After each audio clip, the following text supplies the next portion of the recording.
So today I'm out and about and we're finally going to be testing the DJI Action 2 for FPV. Now, if you've seen my other videos, I've walked you guys through what I think about it as an action camera. I have spoken about it in FPV on the live streams. However, today is going to be talking about how this camera performs specifically for FPV and ignoring all of the other aspects. Now, what we're going to do first of all is take it for a fly, get some footage, and then we're going to jump back to the studio and give you my thoughts on how you could integrate this camera into your workflow with FPV, what the good bits are, what the bad bits are, and what you need to take into account before you consider buying it.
So we're just currently offloading the footage. Now this is 3 packs worth and I didn't look at the file sizes. I'll confirm that. I'll try and put that up on the screen after. I'm just converting it down now to the SD card and so far it's been 3 minutes and 14 seconds. After that flight, the last one, which is the 3rd flight, we had about 20% battery left. So I got 3 flights out of the camera in use so far. We're going to have to give it a little bit of time now to top up and transfer this data over.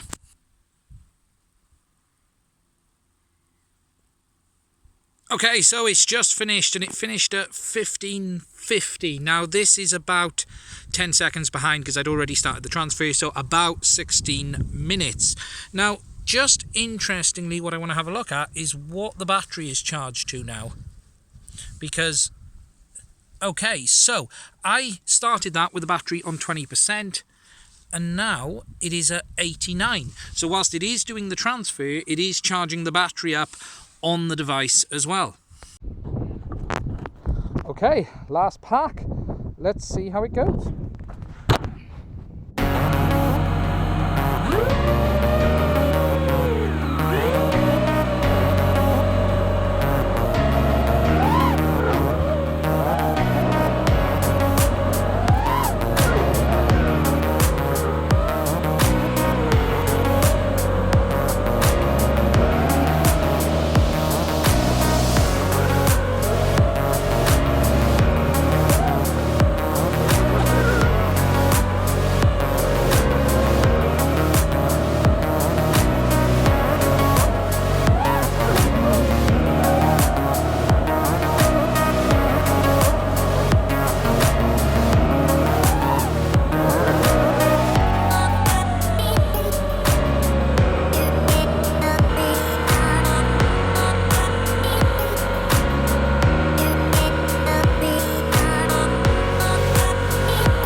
So before I jump back to the studio and talk about all this a bit more, I just thought I'd give you some of my observations whilst it's in my head.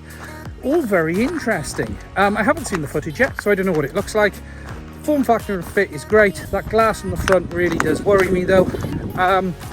Interesting that those 3 flights did take 15 minutes or so to transfer, but it did charge the battery whilst doing so, back up to 89%. I do worry about the cycling factor on that as well, and how long that battery would last while cycling that much and that fast. But no overheating, no problems in flight that I can see. We'll have to go and look at the footage and go from there. So just before we jump over and give you my thoughts and talk about some of the other things, I just want to talk about mounting this camera and what options are available for recording as well. Now, one of the big interesting points of this camera has been this magnetic mounting system that DJI have introduced. So the way it works, you simply have the camera and it will lock onto the mounting device that DJI have provided. So for instance, we've got the bottom screen module, it just locks in like that, or you alternatively have this GoPro style mount available as well, which as you can see just goes near it and it locks in place. And then you've got these little latches on either side that hold the camera on.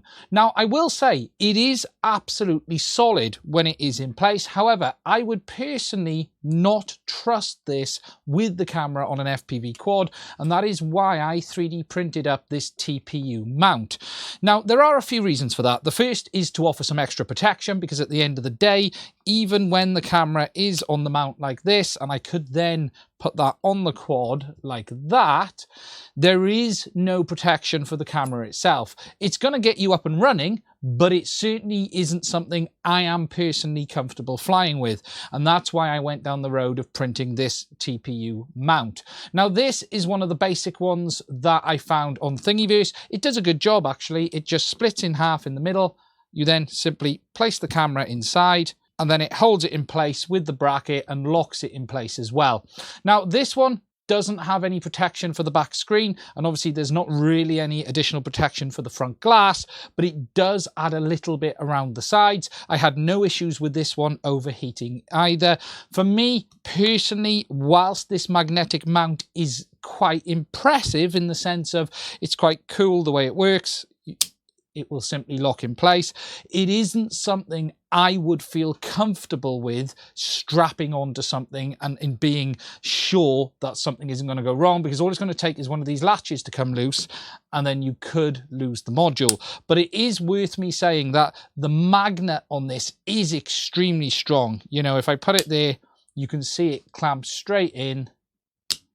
It will drag the camera straight in as well. Now, I don't really conceive there being a situation where someone's going to want to mount it on a quad with this module attached. It's just not really ideal in any shape or form, simply because of the form factor, because even if you've got it the size and weight, it just makes it not worth doing. But if you had to get yourself up and running, you could use this, but personally, I would go with the TPU bracket. Now, just to quickly show you the stability options that are available with this camera depending on the frame rates. Now, as I said earlier, we were in 4K 16:9 and we were 60 frames a second. With that, we have the option of rock steady being on or off, and rock steady is available in all of the resolutions all the way up to 120 frames a second. However, if you do drop down to 2.7K and 60 frames a second, you then also get the option of the horizon steady feature. And that is the one that keeps the horizon straight and level no matter what you do with the camera. Now, I haven't really tested this for FPV yet. I have only used Rocksteady, and as you can see from the footage, you've seen the output that you get from that. But Horizon Steady may be interesting for people who want to have a more gimbal-like experience. I'm going to try that separately in another video later on to show you guys the kind of performance that you can get from it. But really, it's just worth understanding that you get rock steady in everything and horizon steady in up to 2.7K 60. Okay, so to talk about the Action 2 from an FPV point of view, there is a hell of a lot to like here from the size, weight and form factor side of things. There is no question this style of camera suits FPV very well. It's lightweight, it's not too large, and it fits extremely well on quads, planes and wings. Whilst that side of things is good though, I do have some concerns over the materials used. Yes, the outside case of the camera is made of aluminium, but that also brings some issues as well, and I do have some concerns in a good crash that you're going to crack not only the front glass, but the back screen as well. The front glass is extremely exposed, and that back screen goes right to the edges, so any ding on the wrong place, and it's going to split that in a heartbeat. Some of this can be helped and improved by using a good case, and you can even have one that covered the back screen. However, that front glass remains exposed and you can't replace it should it get damaged. It means it's got to go back to DJI. From an image quality point of view, again, there is a lot to like here. It is very, very good. It's not quite, in my opinion, as good as the GoPro Hero 10, but it is close enough for most people. And the factor of what you're saving on size and weight for the loss in image quality is so small, it's almost not worth considering. The stabilization, which is rock steady, is also very good, but it isn't perfect. And again, it's not as good as the GoPro offering. It also does not record gyro data to the storage, which means you only have that rock steady stabilization. There is no option for post-processing stabilization like you can on the GoPro as well. There are times in flips and rolls it doesn't quite behave as you would like to see it, and you can see the odd jerk, but overall it does a decent job.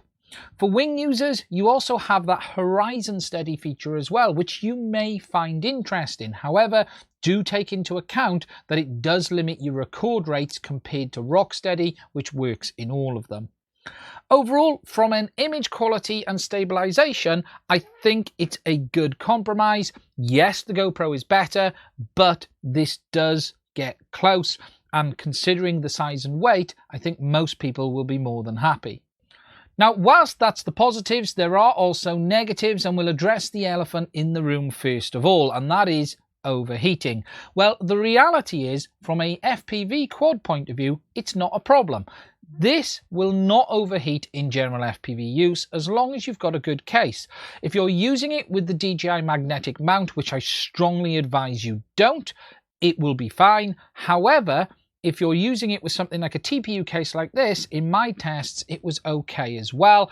I do think there will be better case designs come with more airflow, and that will help. But for the most part, in FPV, overheating was not a problem for me. Whilst that is the case for quad users, wing users will need to be a bit careful, and if you're going to bury it in the foam, you're going to need to make sure that there is plenty of airflow. Air hitting the glass alone isn't enough, and it does need air moving around the whole outside case to help keep the device cool, so do take that into account when you are designing your model. Now, whilst heat isn't going to be a problem, one thing that is battery life, because this camera's internal battery is only going to give you about 20 minutes of use at 4K. That is quite a heavily limiting factor, and then once it's flat, you've then got to take it off, put it on charge on here, and then wait for it to charge up. Now, whilst today we don't have any proper external powering options, it is going to come, and you can even add your own 5-volt supply to the bottom of this via the connector, because I've pinned it out already and found which pins are the inputs. This camera will take 5-volt at about 700 milliamp, and that will allow you to charge the camera when it's not recording, but it will maintain the battery when it is recording in flight as well. So that will solve the battery power option in the future. Here and now, we don't have any cases that do come with this, but it won't be long before you do see them come. The likes of Tilta have already announced a bracket with a USB-C input, and I'm pretty sure we'll see some TPU cases come in with a little board in the bottom to charge as well. It's just a matter of time, but you can do it yourself if you want to, and I am going to try and design my own board for this, and I will put that on the community page once I've had a chance to get it done. So for the most part, whilst power is an issue today, it is one we can solve in FPV. So whilst overheating and power are fine, there is one last thing you do need to take into account, and that is the recording times on the built-in storage, but not just the recording times, the amount of time it takes to get that footage off. This camera has 32 gigs of built-in memory. However, you only actually get access to about 22.4 gigs of that for your own use. I've spent some time looking at all of the recording rates on this, and there are decent numbers available, especially in 1080p. However, if you're recording in 1440, for instance, in 30p, you can get just over 55 minutes, and in 60p, you can get around half an hour. In 4K, you get around 35-40 minutes in 30, or 20 minutes in 60 frames a second. So how long you get will be heavily dependent on what resolution you intend to record at. Now, whilst you may think, well, 1440-30 gives me 56 minutes and I'm good, you do need to take into account how long it takes to get that footage off the camera onto the module, for instance. In my tests, transferring 10 gigs of data took about 14 minutes to transfer it from the internal memory to a SanDisk Extreme U3 card. For a full internal memory of over 20 gig, it was good 25-30 minutes. In fact, I didn't timer it because it was taking so long, I just walked off. So really, the internal storage limitation is all going to be down to how you record and how long you want to record for. If you're someone that's happy with 1440-30, then you've got over 50 minutes. And if you can power the camera externally, you're going to be all good. But if you're then going to want to film for the full day, you're again going to be coming up against that limitation. Really, this is going to be down to what your personal workflow is like and what you're willing to take as a limitation versus the benefit of having the small camera like this.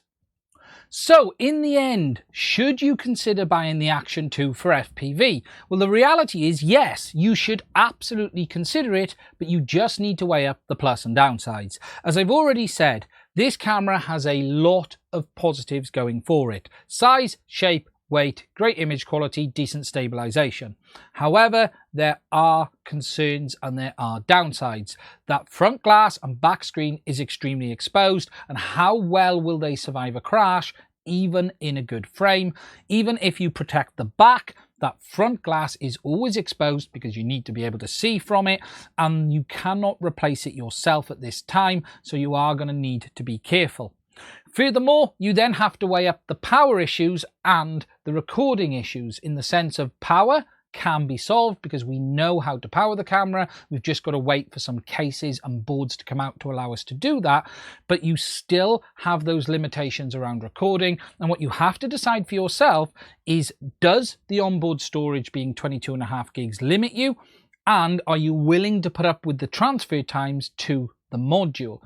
If you're someone that only flies for 35-40 minutes, you'll probably be fine as long as you can actually power the camera externally or charge it between uses.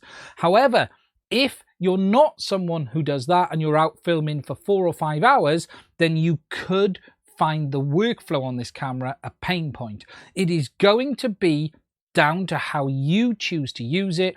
Some people may find they want 2 or 3 of them and that works better. Some will find they won't. Here and now, the limitations are power and recording time for FPV, because until we get those brackets, you are still going to be limited to about 20 minutes. So you're going to get 3 flights out of it at best before having to wait 35 or 40 minutes for it to charge. But again, that will go away once we get the power options in the future.